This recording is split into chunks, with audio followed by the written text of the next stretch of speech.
आऊज़ुबिल्लाहि मिनश्शैतानिर्रजीम बिस्मिल्लाहिर्रहमानिर्रहीम। अस्सलामु अलैकुम प्यारे बच्चों। जी बच्चों, अब है हमारा उर्दू पीरियड, क्योंकि हमने 3 दिन सोमवार मंगल बुध हमने उर्दू पढ़ना है और आज है जी सोमवार 26 अक्टूबर सन 2021।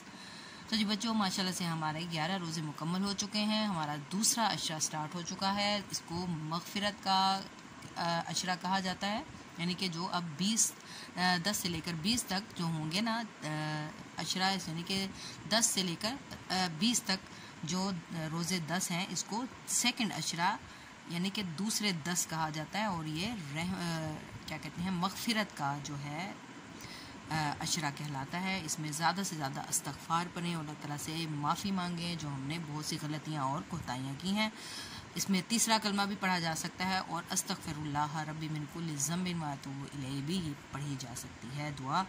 तो जी बच्चे, आ जाए अपने काम की तरफ। तो आज हम पढ़ने जा रहे हैं शेख सादी। जी बच्चों, सफ़ा नंबर 50 खोल लें और हमारा जो टॉपिक है शेख सादी के अक़वाल। शेख सादी बहुत बड़े शायर थे और अक़वाल कौल की जमा, और कौल का मतलब होता है बात। ये बच्चों, आप 2 क्लास में और 3 क्लास में शेख सादी के बारे में पढ़ चुके हैं कि शेख सादी का असल नाम जो था वो शरफुद्दीन था और उनको एक अजीम शायर थे। वो 800 साल पहले ईरान में पैदा हुए। उन्होंने बगदाद के जो मदरसा निज़ामिया से तालीम हासिल की और इनकी जो 2 मशहूर किताबें थी वो थी बोस्तान सादी और गुलिस्तान सादी।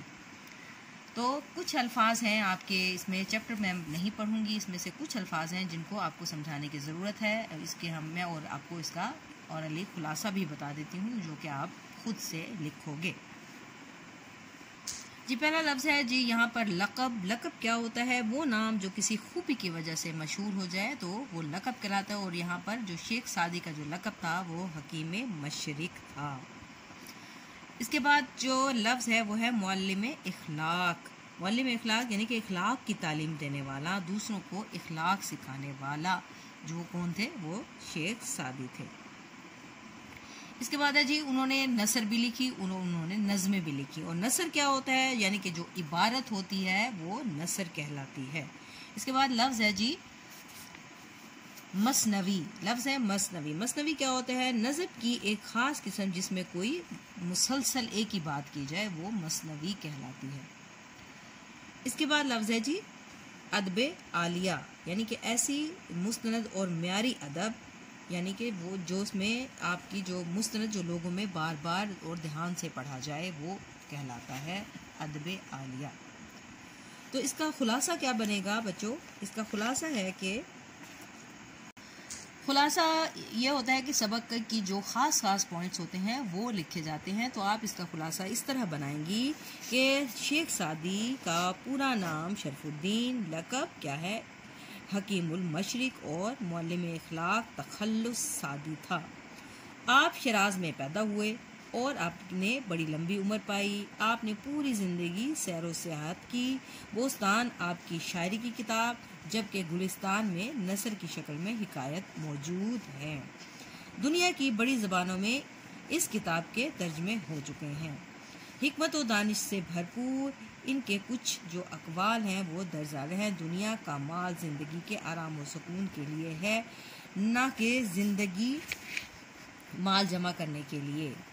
माल कमा कर खाना चाहिए और इल्म सीख कर इस पर अमल करना चाहिए। बुरी आदत वाला इंसान अपनी बुरी आदत की वजह से हमेशा मुसीबत में फंसा रहता है। लोगों को सताने वाला बड़ा ही बदनसीब होता है। बुरी सोबत में बैठने वाला कभी सोच अच्छी नहीं रखता। कुत्ता दुनिया की जलील हस्ती में शुमार होता है, मगर हक शनास कुत्ता नाशुक्र इंसान से बेहतर है।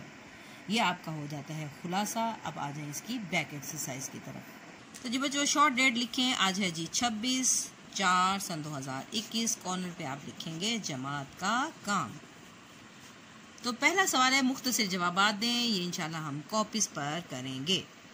जी सवाल है जी शेख सादी की नज़म व नसर की 2 किताबों के नाम बताएं जो हम पहले पढ़ के आ रहे हैं। शेख सादी की 2 मशहूर किताबें हैं, बोस्तान सादी और गुलिस्तान सादी।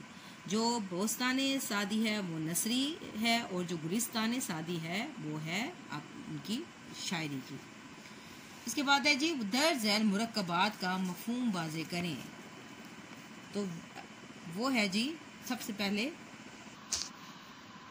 पहला है जी हकीम मशरिक। हकीम मशरिक का मतलब होता है दाना अक्लमंद शख्स, यानी कि जिसका ताल्लुक मशरिक से हो। हकीम का मतलब होता है दाना, यानी कि जिसका ताल्लुक मशरिक से हो, वो क्या होगा, हकीम मशरिक। अब है जी मुअल्लिम इखलाक, जो मैं पहले बता चुकी, इखलाक की तालीम देने वाला। और हिकमत और दानिश क्या होता है, अक्लमंदी दानाई की बातें। और अदब आलिया का मतलब भी मैंने बता दिया, मुस्तनद और मेयारी बातें। सैरो सेहत कहते हैं जी सैरो तफरी को।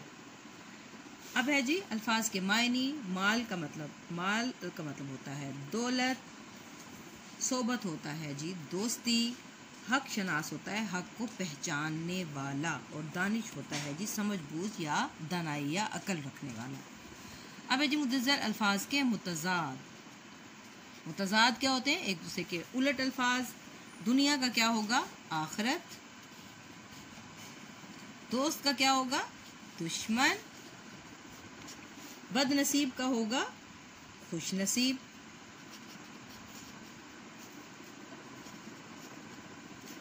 मुसीबत का क्या होगा, एक मुसीबत और एक होते हैं राहत। राहत का मतलब खुशी, और बेअमल का मतलब होगा बाअमल। अब है जी एमसीक्यूज हैं। बुरी सोबत में बैठने वाले की क्या चीज़ अच्छी नहीं होती, नज़र, सोच, सूरत या सीरत। तो इसका सही जवाब क्या है, सोच। अब है जी दुश्मन के साथ बेमौका नरमी करना उसे क्या बनाता है, उसे क्या बनाता है, ताकतवर, दोस्त, शेर या कुत्ता। तो इसका क्या जवाब होगा, सही जवाब है इसका जी, इसका जवाब है जी शेर, तीसरा ऑप्शन है। कौन दुनिया की जलील हस्ती शुमार होता है, झूठा, बदकिरदार, बेअमल या कुत्ता। तो इसका सही जवाब क्या है जी, कुत्ता। किसके लिए बद्दुआ करने की जरूरत नहीं, हासिद, मुनाफिक, काफिर या मुशरिक। तो इसका सही जवाब है जी हासिद। लोगों को सताने वाला क्या है, बदकार, बदनसीब, बेहया या बेफैज। तो इसका सही जवाब है बेनसीब। शेख सादी कहाँ पैदा हुए, मक्का मुकर्रमा में, मदीना मुनव्वरा में, बगदाद में या शिराज में। तो इसका सही जवाब है शिराज जी। सवाल नंबर 7 जो आपका होमवर्क होगा, यह आपने इन अल्फाज को जुमलों में इस्तेमाल करना है। अब है जी सवाल नंबर 8, मुनासिब अल्फाज की मदद से खाली जगह पूरी करनी है।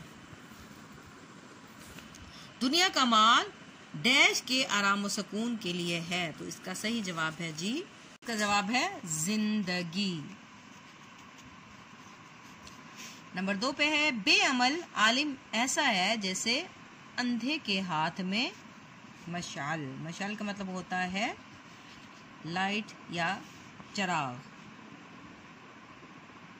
अब है जी नंबर 3 पर है जी डैश बात करके अपनी कदर ना घटाओ, यानी इसका जवाब होगा बेफायदा, फजूल बातें। नंबर 2 कुत्ते एक डैश को मिलकर नहीं खा सकते, एक मुर्दार।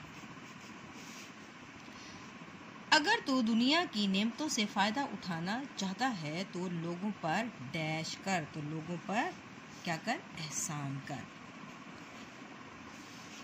अब है जी सवाल नंबर 9 है जी मुतलाजिम या गुरूही अल्फाज के बारे में आप पहले पढ़ चुके हैं। दर्ज अल्फाज के मुतलाजिम अल्फाज लिखें। तो मुतलाजिम अल्फाज क्या होते हैं, एक दूसरे के मुतालिक, एक दूसरे से वाबस्ता, एक दूसरे से जुड़े हुए अल्फाज क्या होंगे।